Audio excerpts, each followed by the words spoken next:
Mwaramutseho neza nshuti bakunzi b'Impanuro TV, reka tugere mu mwanya tubagezaho amakuru mu Kinyarwanda agiye kwibanda ku ngingo z'ingenzi zikurikira. Turaza guhera hano mu Rwanda tubabwire ko igare rigiye kwifashishwa mu kurushaho kunoza ubukerarugendo mu Rwanda. Turaza kubabwira kandi ko mu karere ka Kicukiro polisi yafashe wari umaze iminsi ashakishwa kubera ubwambuzi.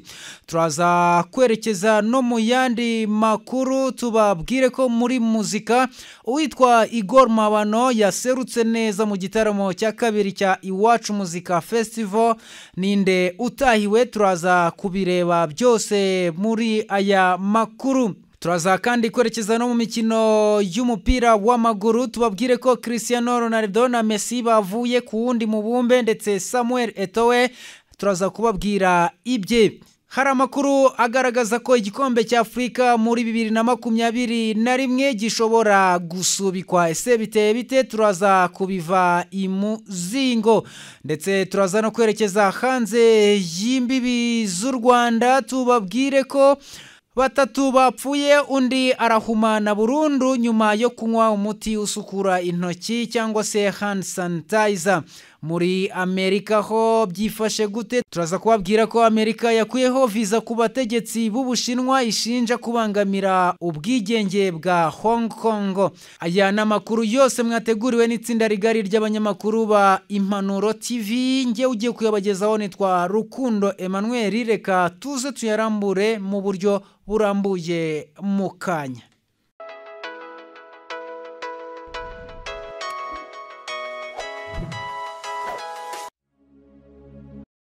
Uko nari maze kubibasezeranya mu kanya gashize, reka noneho dutangira amakuru yacu ku buryo burambuye tubabwire ko igare mu Rwanda rigiye kwifashishwa mu kurushaho kunoza ubukerarugendo. Kuwa gatanu rero tariki 27 Kamena 2020 nibwo mu karere ka Musanze mu kigo cy'amagare African Rising Cycling Center hatangijwe ku mugaragaro ubukerarugendo bushingiye ku igare, aho ababukora baryifashisha basura ibice nyaburanga bitandukanye mu Rwanda. Ni igikorwa kigamije kurushaho gukundisha abantu ubukerarugendo bw'imbere mu gihugu hifashishijwe amagare, aho ku ikubitiro bwitabiriwe n'abagera kuri 15 barimo abanyarwanda 9 n'abanyamahanga 6 barimo abaturutse mu Bushinwa, Ububiligi, Leta Zunze Ubumwe za Amerika, Australia, Ubwongereza n'ahandi. Aba bagabo rero bazengurutse inkengero z'ibirunga bihera ijisho ibyiza bihari byiganjemo amahoteli agezweho n'ibindi. Abitabiriye ubu bukerarugendo bushingiye ku igare bavuga ko bufite umwihariko wo kwisanzura bareba neza ibyiza bitatse u Rwanda, banumva amahumbezi yaho batemberera neza. Nyamuca hakomeye Valence waje muri iki gikorwa aturutse mu karere ka Nyarugenge yagize ati twasuye ibyiza bitatse u Rwanda twifashishije igare, ni ibintu byadushimishije cyane. Iyo utembera uri mu modoka hari ibyo utabona, ariko ku igare buri kimwe urakibona, ukagenda wumva n'akayaga keza k'imusanze n'ahandi byari byiza cyane. Naho witwa Stephanie May ukomoka muri Australia nawe yagize ati maze imyaka 3 mba mu Rwanda, uyu munsi nitabiriye ubukerarugendo bwifashishije igare. Twakoze urugendo rw'amasaha 3, hari aho twageraga tugahagarara bitewe n'ibyiza tuhabonye. Nishimiye cyane kandi kubona ibyiza by'u Rwanda, nzanakomeza kubwitabira. Naho ku ruhande rw'umuyobozi w'ishyirahamwe ry'umukino w'amagare mu Rwanda Ferwasi ariwe Murenzi Abdara ashishikariza abantu gukunda ubukerarugendo no kubwitabira, yaba abasanzwe banyonga igare mu buryo bw'umwuga n'ababikora mu buryo bwa siporo bisanzwe. Yagize ati twagize amahirwe muri ibi bihe bya COVID-19 twongera gukomorerwa bimwe mu bikorwa birimo imyitozo, bityo rero tukaba twarahisemo kubyaza amahirwe umusaruro, aho uyu munsi twatangije ubukerarugendo bushingiye ku igare. Turahamagarira abakunzi b'igare kubyitabira, baba abanyarwanda n'abanyamahanga basanzwe babikora ku buryo bw'umwuga cyangwa butari ubw'umwuga.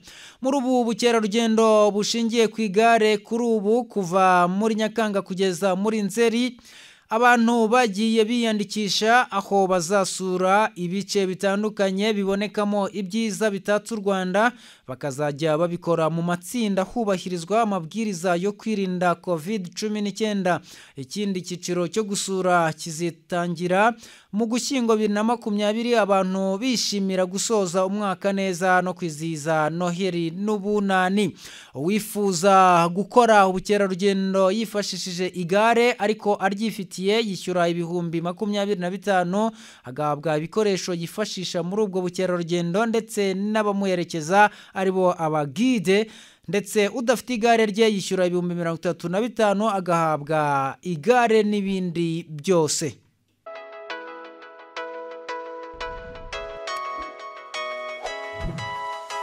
Aho mu yandi makuru reka twerekeze mu karere ka Kicukiro, aho kuri ubu polisi imaze gufuta muri yombi. Naho mu yandi makuru reka twerekeze mu karere ka Kicukiro, tubabwire ko polisi yataye muri yombi wari umaze iminsi ashakishwa kubera ubwambuzi bwamuvugagaho. Polisi ikorera mu karere ka Kicukiro mu kagari ka Kamashashi mu murenge wa Nyarugunga, kuri ubu yataye muri yombi umuntu wari umaze iminsi agenda abikuza amafaranga mu buryo bw'uburiganya ku bakozi b'ikigo cy'itumanaho gitanga serivisi zo kuhererekanya amafaranga mu Rwanda. Uyu musore w'imyaka 31 yafashwe nyuma y'uko hari haratangiye ibikorwa byo kumushakisha bitewe n'amakuru yari yaratanzwe n'ikigo cy'itumanaho yakoragamo ubwo bujura. Umuyobozi wa polisi mu karere ka Kicukiro ni CSP Burahinda ntacyo yigeze atangaza kuri iki gikorwa, gusa yavuze ko uyu muntu yaramaze iminsi yashakishwa kuko ikigo cy'itumanaho cyari cyaramaze kumenya ko agenda bikuza amafaranga mu buryo bw'ubwambuzi. Aganira n'itangazamakuru yagize ati yagendaga bikuza amafaranga ku bakozi batanga serivisi zo kubitsa no kubikuza kuri telefone. Kubera ko amafaranga yabikuzaga yari mu kibazo, umukozi wamaraga kumubikuriza umurongo wa telefone yakoresheje amubikuriza, ikigo cy'itumanaho cyahitaga kiwufunga. Yaramaze iminsi yabikora. Uku gufunga uwo murongo byatumye abakozi bajya kubaza mu kigo cy'itumanaho bakababwira ko umuntu barimo kubikuriza ayo mafaranga arayo yibye ndetse ko arimo gushakishwa. Uwitwa CSP Burahinda avuga ko uwo muntu yari yaribye amafaranga y'u Rwanda 800 ayashyira ku mirongo ya telefone itandukanye. Ati kugira ngo afatwe rero nuko kuwa gatanu tariki 26 Kamena yagiye mu kagari ka Kamashashi abikuza amafaranga 100,000. Uwamubikurije yakomeje kumukurikiza amaso abona agiye ahantu ariherereye, akuyemo umurongo wa telefone cyangwa se sim card arayihekenya. Yaramukurikiranye aramufata ndetse ahamagara inzego z'umutekano ziramufata. Kuri ubu arimo gukurikiranwa n'urwego rushinzwe ubugenzacyaha mu Rwanda ari rwo RIB rukorera kuri station ya polisi ya Nyarugunga. Abatanga serivisi zo kubitsa no kohereza amafaranga rero bakaba basabwa ngo kwitonda cyane no kwitondera abo babitsa cyangwa babikuriza amafaranga, bityo rero kugira ngo ubu bujura bukomeze kurwanywa.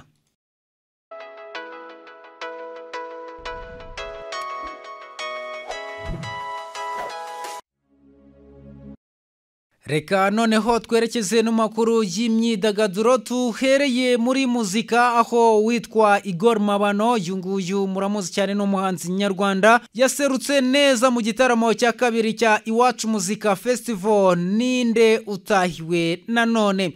Reka tubibavire imuzingo. Iwacu Muzika Festival iri kuba ku nshuro yayo ya kabiri. Ibitaramo by'uruhererekane bizakorwa muri riserukiramuco mu cyumweru gishize, byafunguwe na Bruce Melody wabaye umuhanzi wabimburiye abandi kuri uyu wa gatandatu tariki 27 Kamena. Rero nibwo hari hatahiwe uwitwa Igor Mabano wari wa kabiri utaramye. Ibitaramo bya Iwacu Muzika 2020 biri gutambuka kuri televiziyo Rwanda no ku mbuga nkoranyambaga zitandukanye bitewe nuko isi muri rusange iri mu bihe byo kwirinda icyorezo cya coronavirus. Ku mugoroba wo kuri uyu wa gatandatu tariki ya 27 Kamena 2020 nibwo igitaramo cya kabiri cyabaye Ku rundi ruhande ariko ntawabura kuvuga ko kuri gahunda byari biteganijwe ko umuhanzi umwe ariwe uzajya ataramira abakunzi b'umuziki nyarwanda. Igitaramo cya mbere cyatumiwemo Bruce Melody, wa kabiri yari Igor Magano, yabanjirijwe ku rubyiniro n'abahanzi b'abanyempano bagiye banyura muri iri rushanwa rya Arts Rwanda, ubuhanzi ndetse rigamije guhishura impano z'urubyiruko. Arts Rwanda ubuhanzi yibanze ku gushaka impano zo mu byiciro birimo ubugeni, indirimbo n'imbyino, imideri, ikinamico n'urwenya, filime, gufata amafoto, ubusizi n'ubuvanganzo. Mu banyuze muri iri rushanwa bahawe umwanya mu gitaramo cya kabiri cya Iwacu Muzika Festival 2020 harimo Octave Mukakwa, umuhanzi w'imideri, na Faustin Havugimana, umusizi akaba n'umwanditsi w'ibitabo. Aba bose bahawe umwanya ngo bagaragaze impano zabo. Mbere babanzaga kuganira n'umunyamakuru wa RBA ariwe Rakinzeyimana wari uyoboye iki gitaramo. Ni ikiganiro rero kibandaga ku nyungu bakuye muri Arts Rwanda, umuhanzi n'intambwe bamaze gutera. Aba bose rero bashimye uburyo bungukiye byinshi muri Arts Rwanda ubuhanzi, ndetse bagaragaza ko kugeza ubu bari gukora cyane ngo inzozi zabo zibe impamo. Nyuma y'aba bahanzi bakiri bato, Igor Magano niwe wakurikiyeho acurangirwa na Symphony Band. Nyuma y'iminota mike y'ikiganiro, Igor Magano yaririmbye indirimbo ze zinyuranye ziganjemo izakunzwe nka Back, Iyo Utegereza, Dia, Mashuka, Turwet n'izindi zinyuranye ziri kuri album ye nshya aherutse kumurika mu minsi mike ishize. Hagana saa 4 z'umugoroba nibwo igitaramo cyahumuje Igor Magano asezera ku bakunzi be, ahita atangazwa ko Intore Masamba ariwe uzakurikiraho mu gitaramo gikurikira, kazaba abaye wa gatatu nyuma ya Bruce Melody ndetse na Igor Magano. Bityo rero we yahise asezera ku bakunzi ndetse n'itorero ry'igihugu urukerereza nk'abazatarama tariki ya 4 Nyakanga 2020 bahita bemezwa. Ubwo ni itorero ry'igihugu urukerereza ndetse na Masamba Intore. Bityo rero ibirori byahuriranye n'umunsi mukuru wo kwibohora ku nshuro ya 26. Ibitaramo bya muzika Iwacu Festival byatewe inkunga na Banki ya Kigali, Inteko Nyarwanda y'Ururimi n'Umuco RARC, Minisiteri y'Urubyiruko n'Umuco, Tembera u Rwanda na Arts Rwanda ubuhanzi. Iwacu Muzika Festival rero nubwa kabiri iri kuba, cyane ko mu mwaka ushize 2019 ryazengurutse mu ntara zose z'igihugu, abahanzi batandukanye bashimisha abakunzi babo.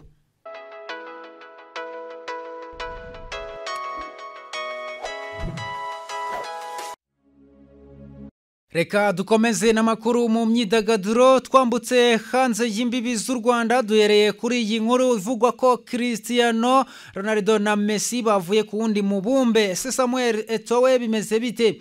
Twababwira ko Samuel Eto'o wabaye umukinnyi ukomeye mu makipe arimo FC Barcelona, Inter Milan na Chelsea, yavuze ko Cristiano Ronaldo na Lionel Messi bafatwa nk'abakinnyi ba mbere ku isi bavuye ku wundi mubumbe. Samuel Eto'o wasezeye gukina umupira w'amaguru muri 2019 kuri ubu ni umwe mu bambasaderi b'igikombe cy'isi cya Qatar 2020, ndetse asanzwe ari umujyanama wa perezida wa CAF Ahmed. Aganira n'itangazamakuru ryo muri Qatar, Samuel Eto'o yabajijwe niba yumva hari undi mukinnyi ukomoka muri Afurika uzegukana Ballon d'Or nk'uko umunya-Liberia George Weah yabikoze muri 1995. Mu gusubiza, Eto'o Fils yavuze ko biterwa n'abatora, ariko Cristiano Ronaldo na Lionel Messi bihariye kuko bavuye ku wundi mubumbe. Ati biterwa n'abatora, hari bamwe mu banyafurika batemera abakinnyi bo ku mugabane wabo, ibyo biba muri Afurika gusa. Urebye mu myaka ya vuba muramvuga ko Messi ari we mukinnyi mwiza ku isi yose akurikiwe na Cristiano Ronaldo, ntekereza ko ari abo ku wundi mubumbe. Ati uretse ibyo muri iyi myaka ya vuba hari abakinnyi bakoze ikinyuranyo nka Sadio Mane yatsinze ibitego mu marushanwa yose, ariko umusaruro wabaye ko atatwara Ballon d'Or. Kubera iki? Ati ni ukubera ko abatora bakeka ko umukinnyi mwiza aba afite igisobanuro cyihariye agomba kuva ku wundi mugabane utari uwacu wa Afurika, niyo mpamvu dutsindwa. Samuel Eto'o afatwa nk'umwe mu bakinnyi b'umupira w'amaguru beza Afurika yagize, ndetse yabaye umukinnyi w'umwaka muri Afurika inshuro enye. Yihariye agahigo ko kuba ari we mukinnyi watsindiye Cameroon ibitego byinshi mu mateka yayo, ndetse akaba ari n'umukinnyi watsinze ibitego byinshi mu mateka y'igikombe cya Afurika.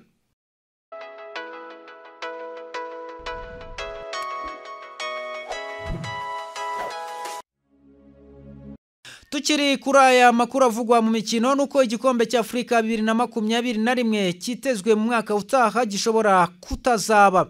Gusubika imikino ya nyuma y'igikombe cya Afurika 2020 nimwe mu ngingo izigwaho mu nama y'impuzamashyirahamwe y'umupira w'amaguru muri Afurika CAF izaterana ku cyumweru gitaha ku itariki 30 Kamena, nyuma y'uko amarushanwa menshi asubitswe bitewe n'icyorezo cya coronavirus kibasiye isi muri iki gihe. Biteganijwe ko rero igikombe cya Afurika cyangwa se CAN 2020 kizabera muri Cameroon kuva ku itariki 9 Mutarama kugeza ku itariki 6 Gashyantare, ariko birabasaba ko naho bishobora guhinduka bitewe nuko igihe gikomeje kugabanuka. Kugeza ubu hamaze gukinwa iminsi 2 gusa mu matsinda yo gushaka itike yo gukina iri rushanwa, ndetse byitezwe ko umupira w'amaguru uhuza ibihugu utazasubukurwa mbere y'ukwakira kuri uyu mugabane bitewe na COVID-19. Komite nyobozi ya CAF izaterana mu cyumweru gitaha kuwa kabiri hifashishijwe ikoranabuhanga ry'amashusho, niyo izemeza ikizakorwa ndetse ishyireho uburyo bwo gusoza amarushanwa abiri ahuza amakipe kuri uyu mugabane. Icyemezo FIFA yafashe ku wa kane cyo gukuraho imikino mpuzamahanga yagombaga kuba muri Nzeri uretse mu Burayi na Amerika y'Epfo cyasize CAF isigaranye amatariki make yo gusoza imikino yo gushaka itike CAN 2021 izahuza amakipe 28. Haracyasigaye rero imikino 4 muri buri tsinda, nubwo ishobora gukinwa mu kwakira n'ugushyingo, ariko byaba bivuze ko itangira ry'imikino yo gushaka itike y'igikombe cy'isi cya 2020 ryaba risubitswe. Hari kandi umutwaro wo gukina igikombe cya Afurika muri Mutarama bishobora gushyira ku marushanwa y'imbere mu bihugu, kuko byasaba ko amenshi ahagarara bitewe n'uburyo uyu mwaka w'imikino 2019-2020 wangijwe n'icyorezo cya COVID-19. Umwe mu bayobozi ba CAF wasabye ko amazina ye atatangazwa yabwiye ibiro ntaramakuru by'Abongereza Reuters ko CAN ishobora kwigizwa inyuma ho amezi 12, ni mu gihe umunyamabanga mukuru wa CAF Abdelrahman Bah mu cyumweru gishize yabwiye itangazamakuru ko uburyo bwiza bushobora ndetse kandi bushoboka ari uko CAN 2021 izaguma ku matariki yemejwe. CAF Champions League na CAF Confederation Cup na marushanwa yahagaze ageze muri kimwe cya kabiri, ndetse impuzamashyirahamwe y'umupira w'amaguru muri Afurika igomba gushaka uburyo asozwamo, mu gihe kuri ubu ingendo z'indege zafunzwe n'ibikorwa by'imikino bikaba bitemewe gukorwa henshi kuri uyu mugabane.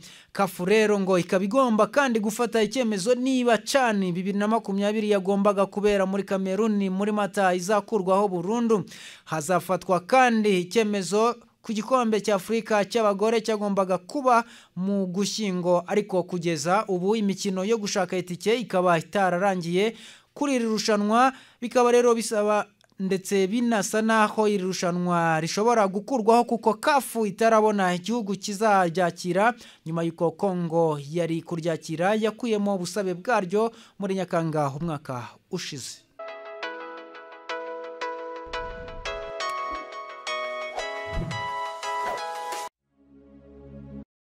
Reka dukomereze no hanze y'imbibi z'u Rwanda, niho tukiri. Batatu bapfuye, undi arahuma burundu nyuma yo kunywa umuti usukura intoki hand sanitizer.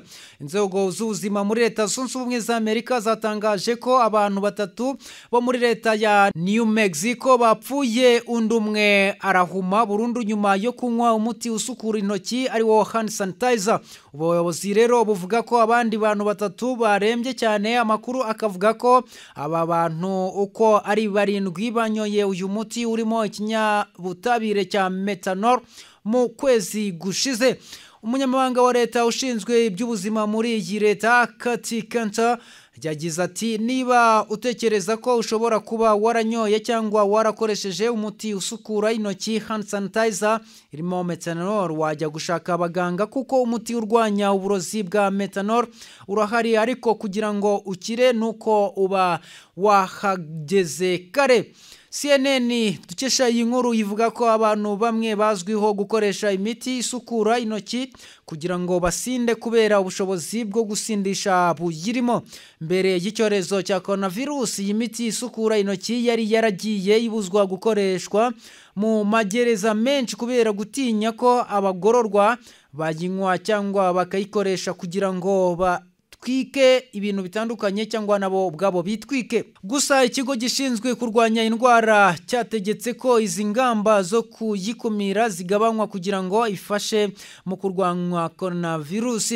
Ikigo gishinzwe ibiribwa n'imiti muri Leta Zunze Ubumwe za Amerika FDA yerutse kugira inama abantu bakoresha imwe mu miti isukura intoki hand sanitizers ikorwa n'ikigo cya Agezweho SA kubera ubumara buyirimo. Dukomeje nandi makuru ari kuvugwa hanze y'imbibi z'u Rwanda tukiri muri Amerika. Muri Leta Zunze Ubumwe za Amerika hari icyo iki gihugu cyakoze ni ikihe? Nta kindi, Amerika yakuyeho visa ku bategetsi b'Ubushinwa ishinja kubangamira ubwigenge bw'intara ya Hong Kong. Leta Zunze Ubumwe za Amerika zahagaritse guha visa ku bayobozi b'Ubushinwa bo mu ishyaka ry'abakomuniste bagira uruhare mu kubangamira ubwigenge busesuye bw'intara ya Hong Kong. Kuwa gatanu rero ubuyobozi bwa Donald Trump bwatangaje ko bukuyeho visa ku bantu batangajwe amazina barimo n'abahoze ari abayobozi b'ishyaka rya komuniste ry'Abashinwa bakekwaho kubangamira ukwigenga kwa Hong Kong. Amerika ifashe iki cyemezo mu gihe inteko ishinga amategeko y'Ubushinwa yerutse guterana itora itegeko ryerekeye umutekano muri Hong Kong rishobora gushyiraho ibihano ku baharanira ishyirwa mu bikorwa ry'amasezerano yo kwigenga kwayo. Ubushinwa bwasezeranyije ubwigenge busesuye Hong Kong muri 1997 ubwo bwayigaruriraga nka teritwari cyangwa intara yayo ivuye mu maboko y'Abongereza, gusa ngo ntibyubahirijwe. Abasesenguzi rero bavuga ko itegeko Ubushinwa bushaka gushyiraho rizakuraho burundu umudendezo Hong Kong yari ifite kugeza magingo aya. Ibyo ngo bishobora kubyutsa imyigaragambyo yo guharanira demokarasi yibasiye uwo mujyi mu mwaka ushize isa naho yahagaritswe n'icyorezo cya COVID-19. Umunyamabanga wa leta Michael Pompeo muri Leta Zunze Ubumwe za Amerika ubwo yatangazaga ibyo bihano yasabye Ubushinwa kubahiriza bikubiye mu masezerano bwagiranye n'Ubwongereza aha ubwigenge Hong Kong. Yagize ati Leta Zunze Ubumwe za Amerika iraharanira ko Ubushinwa bwakubahiriza ibyo bwiyemeje n'inshingano bikubiye mu masezerano buhuriyemo n'Ubwongereza. Sena ya Amerika yerutse kandi gutora umushinga w'itegeko ku bwigenge bwa Hong Kong, Hong Kong Autonomy Act, rizashyira ibihano ku bayobozi b'Abashinwa n'abapolisi ba Hong Kong bagaragaza ko bashaka kwangiza ubwigenge bwa Hong Kong. Uwo mushinga w'itegeko utegerejwe kwemezwa n'abadepite ubundi ukagirwa itegeko na Perezida Trump. Uzahana n'amabanki akora mu bucuruzi akorana n'abantu nk'abo. Ntabwo amakimbirane hagati ya Leta Zunze Ubumwe za Amerika n'Ubushinwa aje kubera ubwigenge bwa Hong Kong kuko ngo ahubwo amaze igihe ashingiye ku bucuruzi. Icyorezo rero cya coronavirus nibyo benshi babona nko kwaguka k'Ubushinwa. Uyu ni wo musozo w'amakuru twari tubafitiye muri aya masaha, ariko kubo tutatangiranye reka mbibutse zimwe mu ngingo z'ingenzi aya makuru yagiye yibandaho. Twahereye hano mu Rwanda tubabwira ko igare rigiye kwifashishwa mu kurushaho kunoza imirimo y'ubukerarugendo. Twaje kwerekeza kandi mu karere ka Kicukiro tubabwira ko polisi yamaze guta muri yombi umuntu wari umaze iminsi ashakishwa kubera kwiba abagenti b'amasosiyete y'itumanaho mu Rwanda abiba amafaranga mu buryo bwo kuyabikuza. twabagejejeho n'inkuru yo mu myidagaduro igaragaza ko Igor Mabano yaserutse neza cyane mu gitaramo cya kabiri cya Iwacu Muzika. Ninde uzakurikiraho? Twabonye ko ari itorero ry'urukerereza ndetse n'intore Masamba. Twaje kubabwira kandi ko mu yandi makuru Cristiano Ronaldo mu mikino ndetse we na Messi ngo bameze nk'abantu bavuye ku wundi mubumbe. Samuel Eto'o niwe wabitangaje. Twerekeje mu gikombe cya Afrika 2021 ngo gishobora kuzasubikwa, ndetse kandi twababwiye ko mu yandi makuru batatu bapfuye ndetse undi aranahuma burundu biturutse ku kunywa umuti usukura intoki hand sanitizer. Muri Amerika ho nta kindi kiri kuhavugwa. Iki gihugu cyakuyeho viza ku bategetsi b'igihugu cy'Ubushinwa ibashinja kubangamira ubwigenge bw'igihugu cya Hong Kong. Reka mbashimire inshuti mwese twabanye muri aya makuru, mukomeze mugire ibihe byiza. Njyewe nari Rukundo Emmanuel, Imana ibarinde.